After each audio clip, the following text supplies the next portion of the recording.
درودها درود بر شما خوبان و نیکان. بسیار خوشحال و خرسندم از اینکه بار دیگر در روز جهانی کوروش با شما نیکان و خوبان سرزمینمون ایران و ایرانیان هستیم. امشب با میهمانانی که در جمع ما حضور دارند این جشن رو با هم دیگه به سرور می نشینیم و به نیکویی از کوروش بزرگ مردی که در تاریخ آفرینش نزد ایرانیان پدر، نزد یونانیان سرور و در نزد یهودیان مشیخ بود، به نیکویی از کوروش یاد میکنیم. در آغاز برنامه دعوت میکنم از دوست و هنرمند ادیب ارزشمند ما آبتین آینه که با سخنانی در این راستا ما رو مستفیض کنند. به جان و دل از شما میشنویم. آن هنگام که دمادم باد می کند، از گوشواره برگ شمیده‌ای فرو می افتم، می مانم بر روی مشتی خاک و دم همچنان بزرگ می شود. بزرگ. با درود به شما رادمر جان، با درود به کارگردان آباد جان، بینندگان شنوندگان گرامی و بانو دکتر نایره انصاری و همه هم میهنانم در سراسر گیتی، به ویژه در میهن باز هم مانده در بند و همچنین رسانه صدای مردمان ایران. نخست روز کوروش بزرگ، روز جهانی کوروش بزرگ، هفتم آبان ماه 2563 ایرانی برابر با 29 اکتبر 2024 ترسایی یا میلادی را به همه آزادگان در سراسر گیتی، به ویژه هم میهنان باز هم مانده در بند در ایران شاد باش میگویم. با یاد جانباختگان خیزش خونین آبان و راهپرین یا انقلاب زنده آزادی که با سرکوب آنها از سوی سران و دستاندرکاران رژیم پلید اسلامی ایران و مردمانش را در آوردگاه جنگی دهشتناک کشاندند. سپس سخنم را با دیباچه یا پیشگفتار دفتر کوروشنامه آغاز می کنم و سپس به پرسشی از بنیاد میراث پاسادگاد که پاسخی من دادم. این پرسش و پاسخ پیشگفتار یا دیباچه این دفتر کوروشنامه هست که به آن میپردازم. بزرگی بام جهاندار آسمان، به پندار به گفتار کردار کوروش شاه جهان. زمین ماندگار گشت ایران جاودان.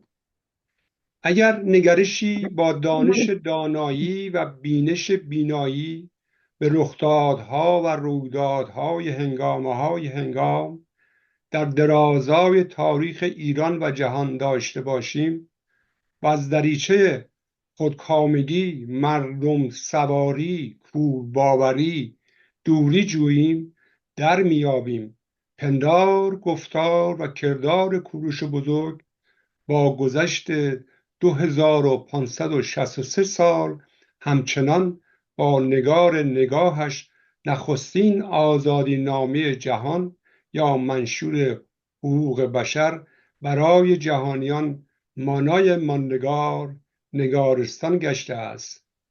جهان آن روزگار که انباشته از کین و کینه ورزی، کشت و کشتار، تاراج و جنگ‌های هستی سوز بوده است را به مهرورزی و آشتی، آسودگی و آسایش، به رامش آرامش رهنمود، دگرگون گشتانیده.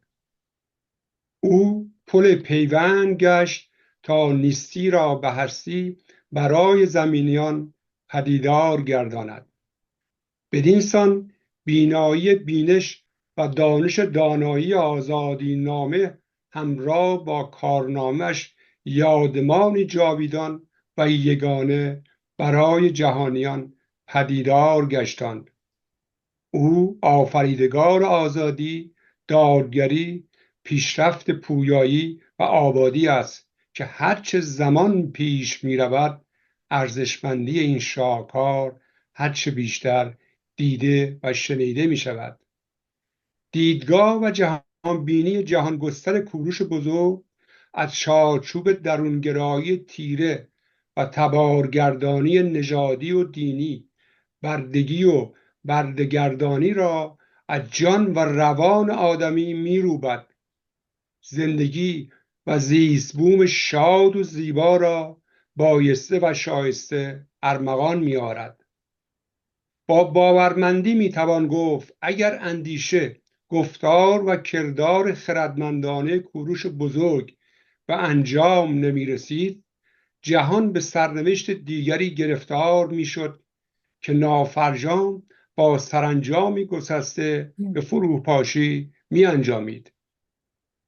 جهانبینی کوروش بزرگ دستاورد و برآیند نخستین آزادی نامه یا منشور حقوق بشر جهان، سرشار از آذر آگاهی، همای همبستگی، آذرخش آزادی، آسایش آبادی و آرامش آشتی را با دل دلاوری و داد دادگری پدر ایرانیان، شهنشاه جهان در گستره گیتی، نگین نگار جهانیان گشتانده است.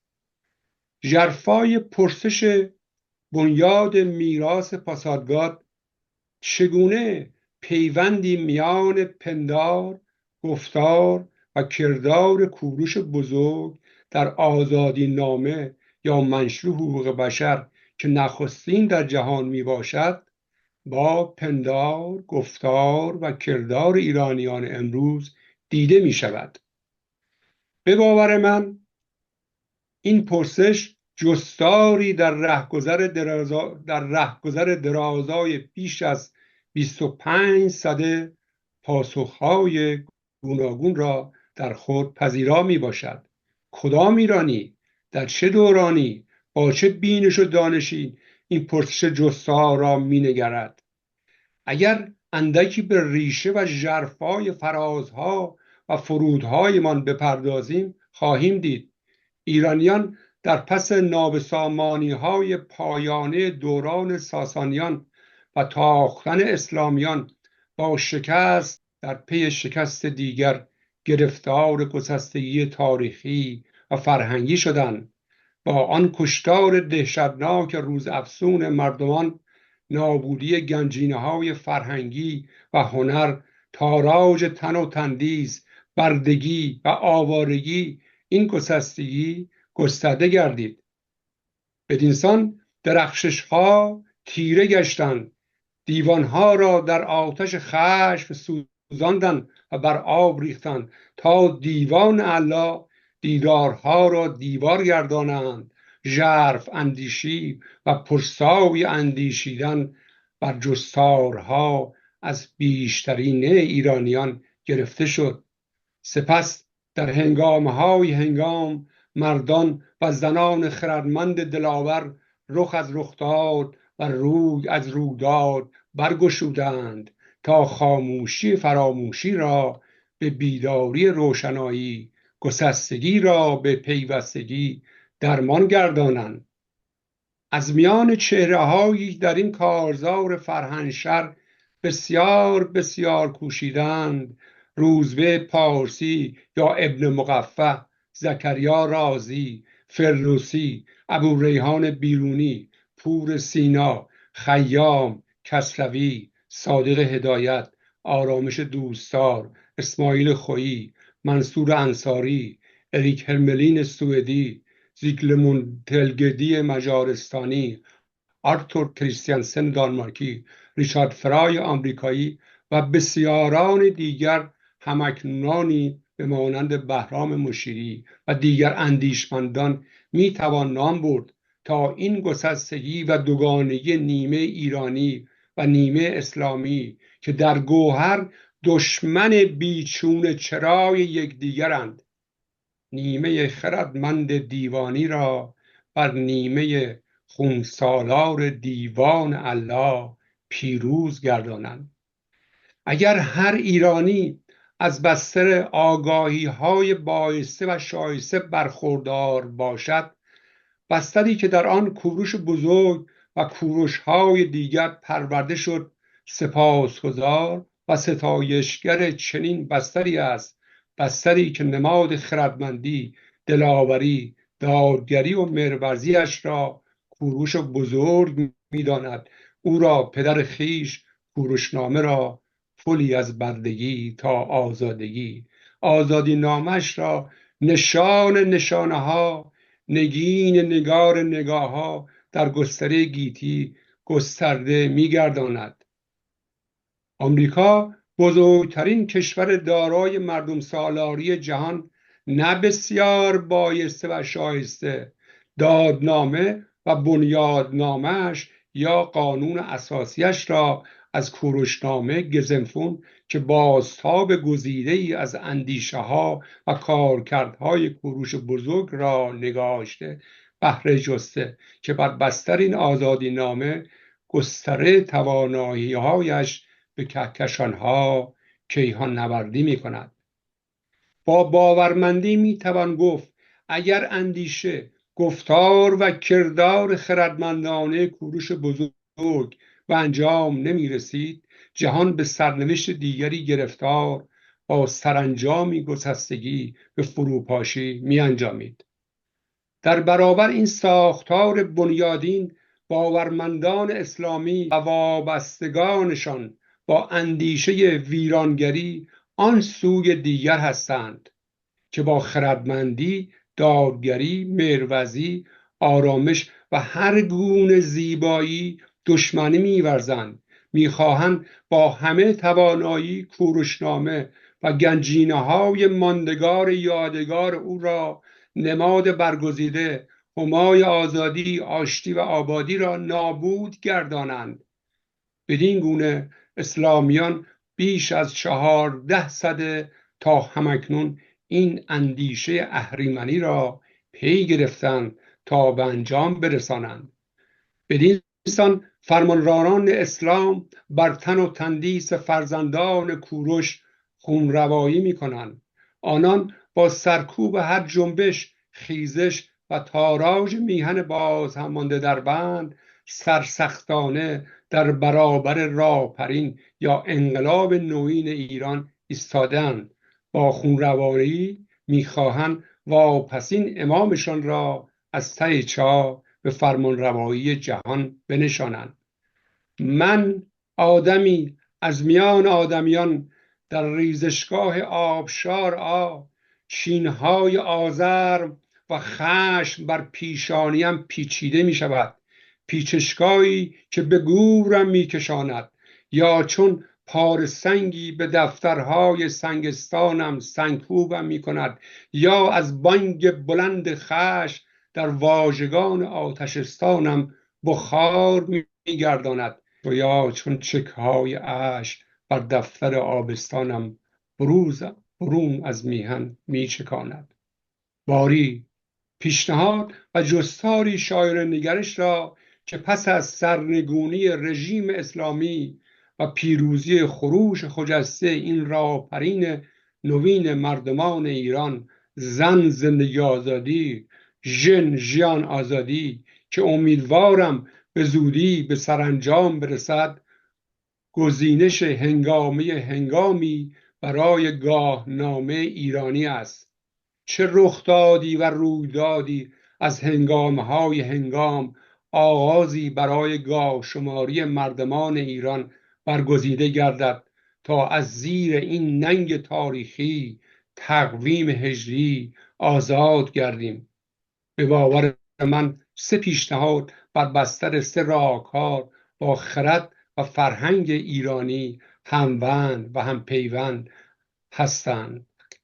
از دیدگاه بلندای پیشینه، 1 گاهنامه نوروزی می تواند گستره همه تیره‌های ایرانی در گیتی، به ویژه از بدخشان بام ایران شهر در تاجیکستان تا کنارهای دریای سیاه و رود دانوب اروپا را در بستر خویش جا دهد.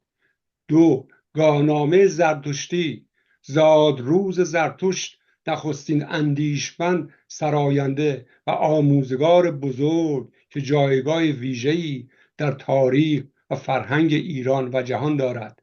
3.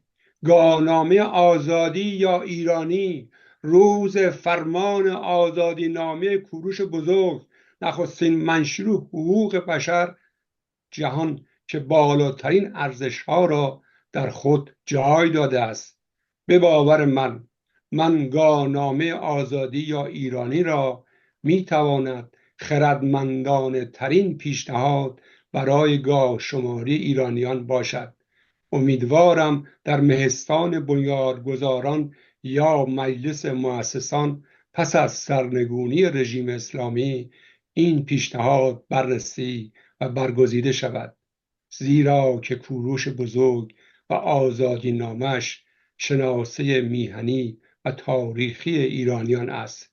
کوروش پیران سرپدر گفتن خوش بخواب ما خوش بیداریم، پنداری در بیدار خوابیمان خواب خوش افسانه‌ای آرزو داشته ایم.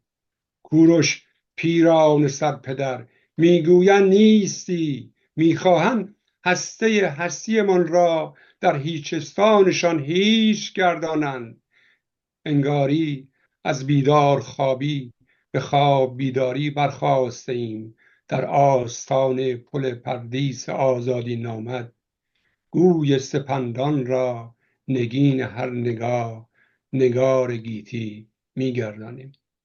سپاس از شما آبتین بزرگوار ما، بسیار بسیار زیبا شیوا که به جان و دل ما و طبعا به جان و دل هر ایرانی و ایران دوستی می نشینه این گفتار شیرین شما. بسیار بسیار سپاسگزارم و در این قسمت دعوت میکنم از مهربانو دکتر انصاری که با سخنانشون در این روز زیبا ما رو مسرور بفرمایند. به جان و دل در خدمت شما هستیم. درود بر شما و میهمان بسیار گرانقدرتون جناب آبتین آینه و هممیهنان عزیز در سراسر گیتی. من هم روز جهانی کوروش بزرگ رو شادباش میگم و اینگونه میتونم در رابطه با اندیشه های کوروش بزرگ سخنم رو آغاز بکنم که بر اساس لوح کوروش یا همون کوروشنامه در حقیقت پاراگراف های حقوقی، اخلاقی، فرهنگی، اجتماعی، سیاسی، اقتصادی وجود داره که اگر فرصت و مجال اجازه بده من در بخش‌های کوتاهی به هر یک از این موارد خواهم پرداخت. زنان ایران زمین، دانش آموختگان کوروشنامه، کوروش بزرگ و پیرو نظام سیاسی اخلاقگرا و عدالتجو در پهنای وسیع گیتی بزرگترین پرسش هستند برای دهه سوم هزاره سوم میلادی، زیرا که به ویژه طی 2 سال گذشته که از جنبش انقلابی زن، زندگی، آزادی، مهسا ژینا امینی میگذره، در عقب مانده ترین رژیم مدرن ترین کنش رو تا کنون انجام دادن. از سوی دیگه پایه و اساس نظام هخامنشی در دوران کوروش بزرگ بر وحدت و همبستگی همه تیره‌های ایرانی و ملت‌های همبسته بوده. کوروش به شیوه‌های گوناگون تلاش کرد تا با وحدت ملی ایرانیان یک زمینه مساعدی رو برای برپایی اتحادیه ایرانی که متشکل از همه سرزمین‌های ایرانی و ملل تابع بوده است رو فراهم بکنه. تجربه کوروش هخامنشی در اتخاذ سیاست عدم تحمیل دین رسمی و رواداری مذهبی که در کوروشنامه انعکاس پیدا کرده، در واقع الگویی رو پیشاروی جفرسون گذاشت از حکومتی که در عین گستردگی پهنه خودش و اون بحران‌هایی که پیش رو بود آزادی عقاید رو تضمین بکنه. به نظر می رسید که اگر کوروش موفق شده در جهان باستان با اون درجه از توحش و وجود فرقه‌های بدوی دینی که در نزاعی بی پایان با یکدیگه به سر می بردن، بی‌طرفی حکومت رو در مقیاسی به گستردگی امپراتوری هخامنشی تضمین بکنه، طبیعی هست که این کار، این اقدام در جهان مدرن هم قابل تکرار هست. در زمان مکتوب کردن منشور آزادی مذهبی جفرسون و رئیس جمهور امریکا، پیش از اینکه اصل لوح استوانه‌ای کوروش بزرگ به وسیله باستانشناس آشوری تبار که اهل بریتانیا بود و از دل خاک بیرون آورده شد و محافل تاریخی از وجود لوحی که متضمن احیای حقوق اقلیت‌های مذهبی در دوره حکمرانی او باخبر بشن، رواداری کوروش از طریق منابع یونانی و لاتین به دوران مدرن رسیده بوده. تأثیرپذیری توماس جفرسون از این وجه حکمرانی که شماری از پادشاهان هخامنشی در یادداشت‌هایی که او بر حاشیه کتاب رساله در باب آداب و روح ملت‌ها اثر ولتر فیلسوف سیاسی عصر روشنگری در فرانسه نوشته هستش و دیده میشه که عدم تحمیل دین رسمی و رواداری مذهبی داریوش یکم که در امتداد پادشاهی کوروش بزرگ هخامنشی بوده، نظر توماس جفرسون رو به خودش جلب کرده. با این احوال نحوه دمیده شدن روح اخلاقی در حکومت او، نوع برقراری عدالت و شیوه بالانس قدرت در گستره پهناور میتونسته الهام بخش اونها در دموکراسی نوپای امریکایی باشه. و بیشتر از این میتونم اینطور عرض بکنم، در جای توماس جفرسون رئیس جمهور امریکا و از نویسندگان قانون اساسی اون کشور در خصوص تدوین قانون اساسی اعلام میکنه که وقتی مشغول نوشتن قانون اساسی بودن، دو الگو پیش رو داشتند. یکی الگوی ماکیاولی و دیگری کوروش هخامنشی. کوروشنامه که در حقیقت کوروش به مثابه مدلی از کارکرد موفق یک نظام سیاسی اخلاقگرا و عدالتجو در پهنه وسیع، مدلیه که نشون میده چگونه میشه ارزش‌های اخلاقی رو در اداره حکومت داخل کرد و به کار گرفت. در همون زمان که توماس جفرسون و هممسلکان او روش حکومتداری مدرن و بنیانهای اندیشه‌های سیاسی نو رو در امپراتوری کوروش بزرگ در آثار یونانی و لاتین جستجو می‌کردند، در ایران کوروش بزرگ مهجور و سنگ مزارش به نام آرامگاه مادر سلیمان نبی شناخته می شده. در حقیقت دیپلمات و جهانگرد بریتانیایی بعد از قریب 1000 سال گمنامی نشون میده که بنای سنگی واقع شده در دشت مرغاب ایران همان مقبره کوروش بزرگ هخامنشی هست.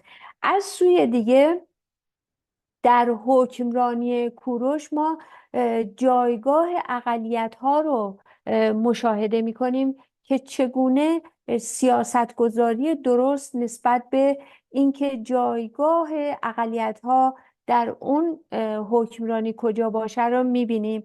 و اینکه نخست باید این رو بدونیم که این بحث از چه زمانی آغاز شده، چون تعریف اقلیت و انواع اون و حقوق اونها تمام رشد و نمو خودش رو در بستر تاریخ پیموده و بحثی به نام اقلیت اساساً در دوران دور تاریخ جایگاهی نداشته.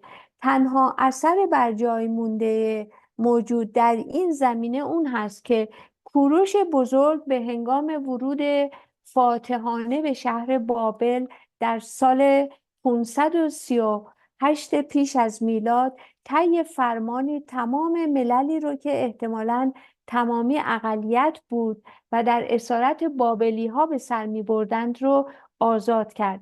در سال 1555 در اروپا پیمانی به امضا رسید که به پیمان صلح یا اوکسبورگ معروف است و این پیمان حمایت از اقلیت‌های مذهبی رو مطرح میکنه که در اون بره از تاریخ از ارزشی برخورداره.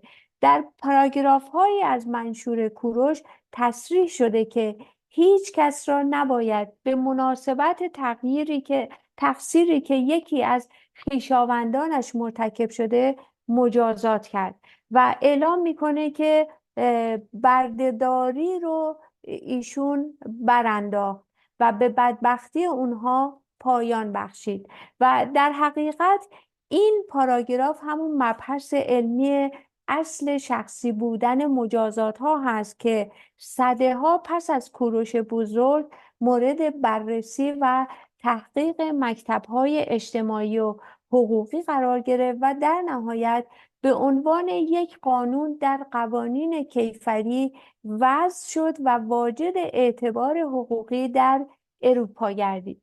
در بخش دیگری از لوح مورد نظر مقرر شده اگر شخصی مظلوم واقع شد من حق وی را از ظالم خواهم ستاند و به وی مسترد خواهم نمود و ستمگر را مجازات خواهم کرد که این نشان از باز همون مسئله دادستانی و دادگری هست که هیچگاه حاضر نمیشد کوروش بزرگ که به شهروند ایرانی اساساً ستم و ظلمی وارد بشه و در دفاع از شهروندان اون حوزه حکمرانی خودش همواره پابرجا و استوار باقی میمون.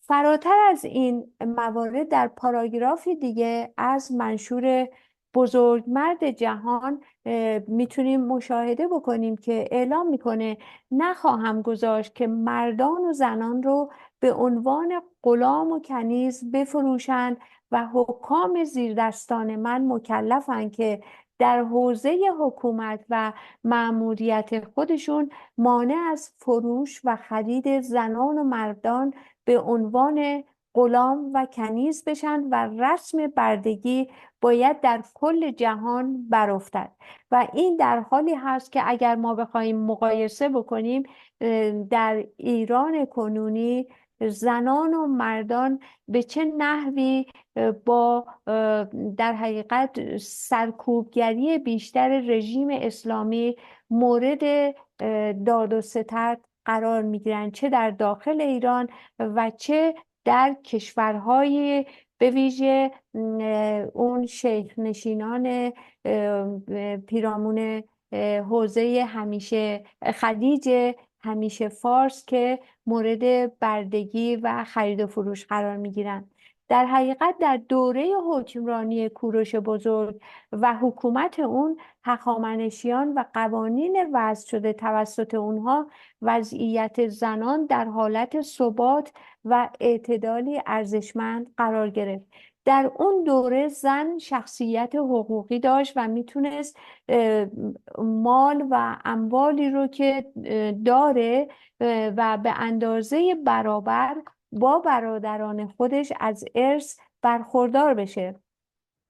زنان بیش از اینکه برابری حق ارث رو دارا می شدن مورد احترام و توجه بی اندازه مردان بودند، زیرا که در اوستا کوچک شمردن زن کرداری زشت و از روی نادانی دانسته می شد و از جمله از گناهان بزرگ به شمار می رفت. ارتش ایران در زمان کوروش بزرگ به هیچ روی یک ارتش دینی و مذهبی نبود و با شمشیر دین نمی جنگید. به همین جهت نهادهای عقیدتی و ایدئولوژیک دینی در این ارتش بزرگ حضور نداشت. منش سپاهیان ایران در اون زمان آزادمنشی، مهرورزی و مردم سالاری بود. ارتش ایران با مهر و دوستی پیام صلح رو به میان همه ملت‌های تابعه می‌برد و بدون در نظر گرفتن دین و مذهب و مسلک و اقوام و ملت‌ها در حقیقت با آزادمنشی دست دوستی خودشون رو به سوی اونها دراز می‌کرد. ارتش ایران در زمان کوروش بسیار پایبند به موازین اخلاقی و انسانی بود و نه تنها بین ملت‌های آزاد شده و مردم ایران بذر نفاق و دشمنی رو پراکنده نمی‌کرد، بلکه بهترین عامل وحدت آفرین بین ملت‌های منطقه و مردم جهان بود و نقش مثبتی در بازسازی کشورهای رهایی یافته داشت. آزادی بخشی و مردم سالاری هدف متعالی ارتش کوروش بزرگ بود. منشور کوروش بزرگ به عنوان نخستین بیانیه حقوق بشر بیانگر شیوه کشورداری و نظامی و نشانگر احترام به حقوق انسانها در دوران پادشاهی اوست و اثبات میکنه که کوروش با ملل دیگر نیز با صلح و سازش برخورد میکرد و آزادی‌های فردی و اجتماعی اونها رو تأمین میکرد.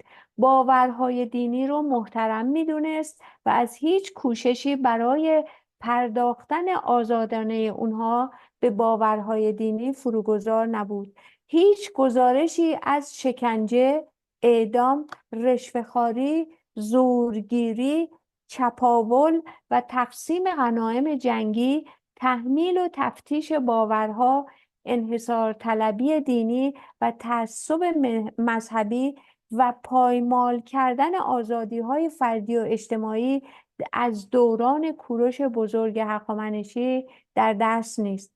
کوروش بزرگ برای کرامت انسان حرمت قائل بود. روحیه آزادیخواه، حق طلب، صلحجو، مردم دوست، قاطع و با گذشت داشت و به جهانی سرشار از صلح و دوستی می‌اندیشید و اینها راز پیروزی و جاودانگی کوروش بزرگ پس از هزاره‌ها هستش.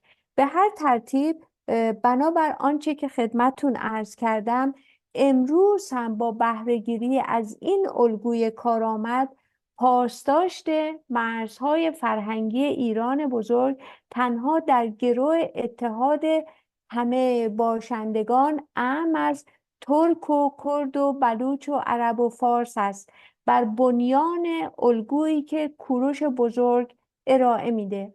همانقدر که یک ترک ایرانی حق داره از همه حقوق انسانی خودش به عنوان یک ایرانی برخوردار باشه، یک فارس نیز باید با سهم برابر از حقوق خود بهره‌مند بشه. ایران تنها متعلق به مردمان آذری و بلوچ و اینها نیست. ایران سرزمین دیگر اقوام و اقوام و تیره های ساکن در این کشور با هر دین و مرام و مسلک است. حتی مهاجرین غیر ایرانی که تابعیت ایرانی رو دریافت می کنند باید به عنوان یک شهروند از همه حقوق خودشون برخوردار باشند. بنابراین با توجه به تمام این موارد، من به عنوان یک حقوقدان روشنفکر در تحلیل آنچه که توسط زنان ایران زمین به عنوان یک پست مدرنیسم ترین کنش در جهان که این اقدامات رو تاکنون به انجام رسوندن و مبارزات خودشون رو به عنوان یک الگوی برتر در سراسر این گیتی به نمایش گذاشتن، میتونم بگم که یک تفکر استراتژیک و آینده نگر برای مبارزه زنان به ویژه در جهان معاصر رو اینها زنان ایرانی تولید کردن. یعنی افزون بر 3 مؤلفه امنیت، صلح، عدالت و عشق رو به عنوان 4مین مؤلفه وارد محیط جهانی کردند که هیچگاه چنین تصویری در کشورهای آسیایی نداشتیم. در واقع دیدگاه یک روشنفکر حقوقدان به پیام جهانی مردان و زنان ایرانی به آسیا، اروپا، امریکا، اسکاندیناویا این هست که زن در مرکز عشق دهندگی بی‌دریغ و عشق گیرندگی بی‌دریغ به عنوان یک کنش اجتماعی در عرصه خیابان که جزو اشیاء اجتماعی در کشمکش سیاسی و اجتماعی هست وارد شدند و از سوی دیگه مسئله همون مدنیت و عدالت در اندیشه کوروش بزرگ هست که اینها در حقیقت مؤلفه هایی هست که ایران زمین و مردمانش در حال حاضر از این مؤلفه ها بهره مند هستند که می توانند در آینده نه چندان دور در حکمرانی و دموکراسی و مردم سالاری به عنوان یک الگو برای سراسر گیتی ارائه بدهند، به ویژه کشورهای با دولت‌هایی مثل طالیبان در افغانستان، پاکستان، عراق که اینها هم همچون کشور ایران دارای یک حاکمان ددمنش و جنایتکاری هستند. من متشکرم از اینکه به گفتار من توجه کردید. مرسی. در این قسمت سروده کوروشنامه رو از ادیب ارزشمند آبتین آینه برای شما خوانش میکنم. پنجره پگاه را باز هم در درازای پرده پنهان، از پهنای خواب بیداریم در هنگامه روز پدر، 7مین روز آبان ماه می گشایم. رنگین کمان برگهای پاییزی پهنای پرده نگاهم را بر ترانه سبز سرو تنها تندیس می گرداند. تن تنیده تناور در برگه های سوزنی، در کهکشان شیری جستار نخستین را راه یابی می کند. در گسل زمینیان، زمین با اکنونیانی چونان آدمک های دیوزاد، بر گرده همدیگر در انجام گسستن دیو سالاری می کنند. بر هر دژی دیوبانان پولاد بر سر، چشم بر آتش، پای بر آهن، تازیانه بر دست، بردگیری، برد فروشی، برد کشی را می گسترانند. چکه های آب و تکه های خشکنان، پردیس آرزوی بردگان بازمانده گشته است. زیرا زمین در بند بردگی و گسل گسستگی فرو افتاده است. بدینسان پروانه گردان پردیس زمین برخاست. من کوروش، مادرم ماندانا، شاه دخت ماندگار ماد که مهربانی و دلاوری، پدرم کمبوجیه پارسای روزگار پارس که پارسایی و دادگری، همسرم کاسندان دلداری و دلنوازی را بر من دلارام گردانیدند. آموزگار فرزانه پارتم خردمندی و دلاوری، هم آواز و همراز جوان کهنسالی، تا کهن جوان سالی ارانیم. هم دلی و هم گامی، هم رزم و هم بزم ارمنیم. رایزنی و شهریاری را، نگین نگاه نگارم گردانیدند. بدین گونه بر پردیس پریسای آتش رویی چون پانتئا در نیامدم. بردگیش را به خواب بانوی افسانه‌ای بازگرداندم. شوی به جنگ رفتش را بازگشتاندم. تا در آغوششان شادمانی آرامش، رامش را سایبان باشد. تا پند پیوند پیمان پانتئا، پندار نیک پیمان را با گفتار نیک بگستراند. تا در بستر نیکویی ها نیکی کردار، زاینده اندیشه نیک گردد. با آدمیان در چهار گوشه زمین سخنها گفتم، تا با یکدیگر جنگ و جانکوبی، برده‌کشی و بردهداری نکنند. جانداران دیگر به ویژه اسبان و سگان را خویش خویشتن بدارند. آنگاه آذربرزین در گستره مهر مهربانی، دل دلاوری و داد دادگری بر دلهای آرزومند بابلیان آغوش گشودم. سپس بند گودالهای سیاه را برکندم. بردگان در بند و سربداران را آزاد، آنان را در سرسراهای خیش در بارگاه داد بنشاندم. من بردهداری را برابری، آوارگی را آسودگی، گسستگی را پیوستگی فرمان دادم. کینه ورزی را مهر ورزی، ویرانی را آبادی، سوگ گذاری و سینه گذاری را سرور و شادمانی گردانیدم. تا خوان گستره زمین برای همگان کام بخش شود.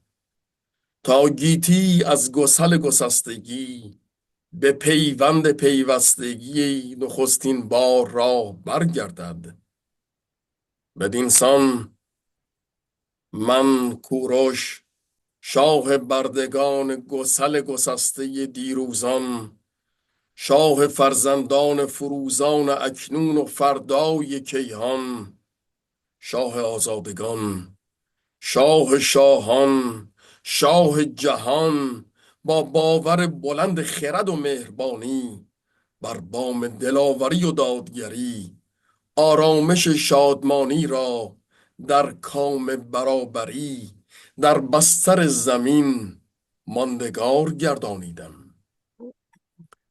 تا راستی و آشتی را پیوسته راهبر، دروغ و دشمنی را از اندیشه ها دور، در اندوخته های اندوه اندرز گرداند.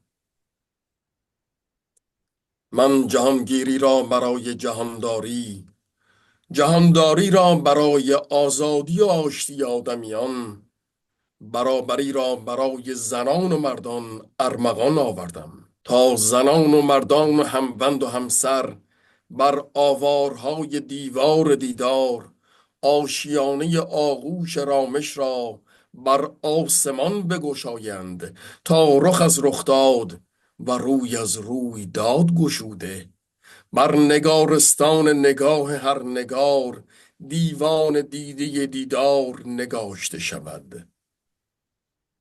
من خرد را خدای خویش خویشتن، مهرورزی را پروانه پگاه پردیس هر دم، دلاوری را بانگ بلند دادگری، دادگری را دلارام دلاوری دلها، آهوی آرزوی آدمیان گردانیدم.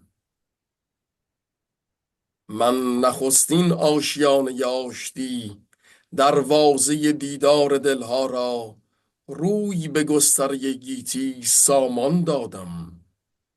تا همگان از هر رنگ، آیین و نژاد، در جشن نوروز در پاسارگاد، در گرد همایی گیتی گستر، دیوارهای دیدار را فرو ریزند. تا آتش آشتی افروخته، آرامش سرودن شکفته، آواز پرواز نواخته گردد. تا پویشگران جهاندار، جهان سالار جهان بخش، جاویدان شاهنامه‌ام باشند. پس از درگذشتم پیکر بی جانم را به خاک بانوی پاسارگاد بسپاری. تا مشتی خاک ایران میهن ماندگارم گردم. بدینسان بابلیان کوروش را یاری رسان آفرینش آفریدگار، یهودیان کوروش را نخستین آزادی بخش آدمیان پیامبر، یونانیان کوروش را نخستین دادگزار جهان سرور، ایرانیان کوروش را پیران سرپدر با افروزه های سپندان فروهر، نگین هر نگاه گیتی می‌گردانند. سروده بسیار زیبا و نیکویی بود از ادیب گرانقدر و گرانسنگمون آبتین آینه از دفتر کوروشنامه. آبتین جان، اگر که موردی مطلبی میخواید بیافزایید بر آنچه گفته شد در رابطه با جشن روز جهانی کوروش، به جان و دل از شما میخواستم در رابطه با نقش زن که ایران بانو دکتر نیر انصاری خیلی خوب اینو اشاره کردن که این شما نگاه کنید، ما در کشورمان اون کهن‌ترین فرهنگ جهان و یکی از کهن‌ترین یا کهن‌ترین سرزمین جهان، ما زنانمون چگونه هست؟ هنوز حق گزینش پوشش ندارن. یعنی تو نگاه کن در این 45 سال ما چند هزار زن رو میشود کشته دادیم، آسیب دیدن و چقدر به زندان ها رفتن و چه مشکلات بزرگی رو برای نیمی از مردمان ایران آفریدن. در صورتی که ما در گذشته میدونیم که ما کوروش فرزند مانداناست. ماندانا خیلی از کسایی که حتی تاریخ نگار هم هستن یا آشنایی به تاریخ دارن، این آمدن جایگزین شدن هخامنشیان با ماد به گونه نادرست برخورد میکنن.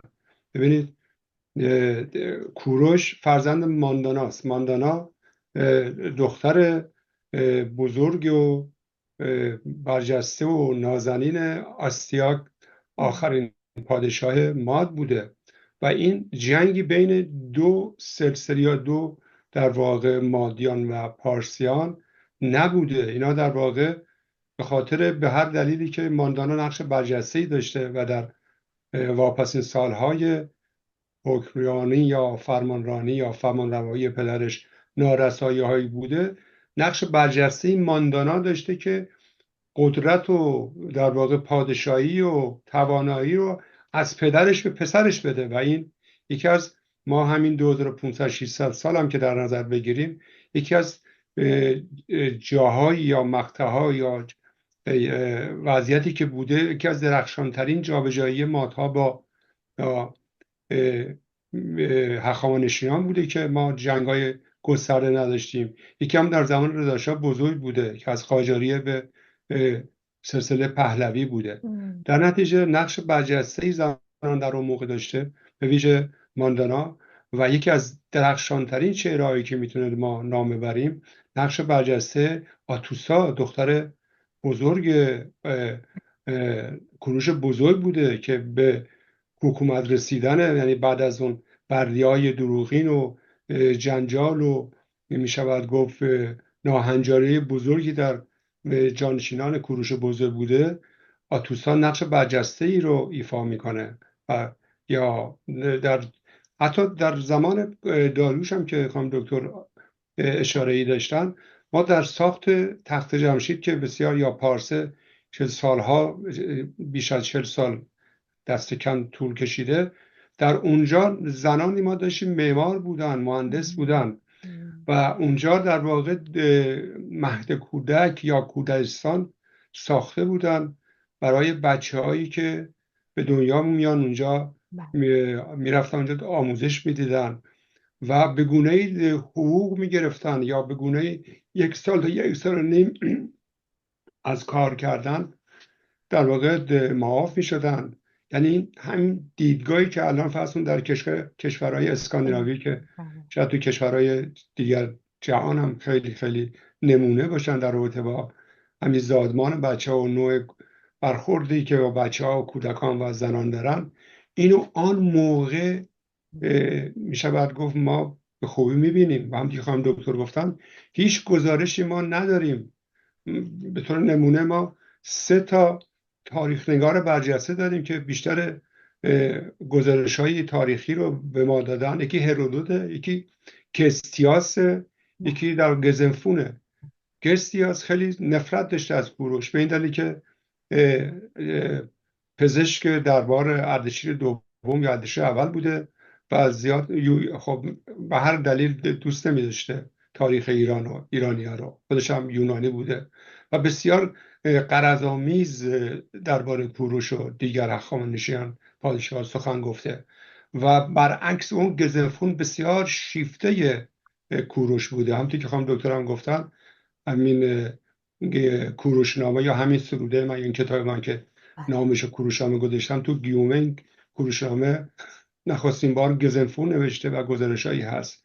و هرودوت میشود گفت یک تاریخ نگاری بوده که نه زیاد نفرت داشته نه زیاد بسش خوشایند بوده. میشود گفت بیشترین گزارش اون قابل ارزشمندتر خواهد بود.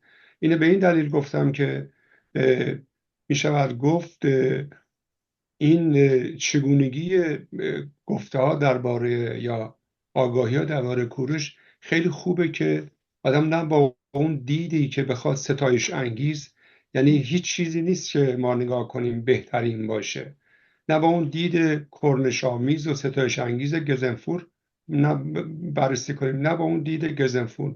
میشه واقعیت ها رو در واقع از دیدگاه هرودوت بیشتر دریافتیم و رو هم رفته بازم از گزنفور ما یا کستیاس ما گزارشی نداریم از خشم و کشتار و نفرت برانگیزی یا یک کارهای نادرستی از کوروش. در هر صورت من سپاسگزارم. میخواستم خانم دکتر سخنی داشته باشیم نقش کوروش، نقش زنان در آن موقع و نقش دادگری و مهربانی یا نقش همین بزرگ این امپراتوری بزرگ که خیلی امپراتورهای بزرگتر از کوروش هم بودن، مثل عثمانیان، مثل تیمورلن، مثل مغول‌ها، مثل حتی امپراتوری اسلامیان، ولی اینا زمین تا آسمون فرق می‌کنه. این به خاطر گستردگی و بزرگی نیست، به خاطر مهرورزی و دادگریه که در جهان حداقل هگل میگویند ایرانیان نخستین مردمان جهان هستند که تاریخ و در واقع به گونه یک از جایی به جایی به گونه آفریدن که یک مبدأ خاصی، یک ابتدا یا یک ساکنی خاصی به خودش داشته یا یک نمونه برای خودشون فراهم کردن در تاریخ جهان. من شما میشنوم، بفرمایید. خیلی خیلی خوشحال میشم. خیلی متشکرم. بله، مواردی رو به درستی مطرح فرمودید. ببینید، در رابطه با همون نگاه و سیاستگذاری های درست حکمرانی معقولی که بر پایه عقلانیت خود بنیاد بوده است که کوروش بزرگ بر جای گذاشتن و تا کنون هم این اندیشه رو ما در جای جای گیتی توسط حاکمان میبینیم که ارج مینهند و به نحوی حتی در قوانین داخلی خودشون به ویژه قانون اساسی خودشون میگنجونن. ببینید، یکی از مواردی که کوروش بزرگ بسیار براش حائز اهمیت بود که دقت نظر بیشتری داشته باشه، اصل حقوقی حفظ تمامیت ارضی بود که از سالهای 530 تا 538 قبل از میلاد در حقیقت به تحکیم امپراتوری خودش و تمرکز بیشتر در حفظ تمامیت ارضی خودش و امنیت اون در کل منطقه پرداخته بود که در زمره اون اقداماتش ساختن دژهای مستحکمی بود که به ویژه در بخش شمال شرقی امپراتوری برای جلوگیری از تاخت و تاز قبایل بود. حالا اگه ما همین اندیشه و همین سیاستگذاری حقوقی، سیاسی، اقتصادی، اجتماعی، فرهنگی و سرزمینی رو در نظر بگیریم و بخوایم مقایسه بکنیم، همین 3 جزیره ایرانی تنب بزرگ و کوچک و ابو موسی که بر حسب اسناد حقوقی و تاریخی از سالهای 1904 به ویژه 1904 و 1905 هیچ تردیدی در مالکیت این 3 جزیره و حاکمیت ایران نبوده و اگر چنانچه در مقاطعی از زمان توسط برخی دولت‌ها به ویژه دولت انگلیس که خودش استعمارگر بوده است و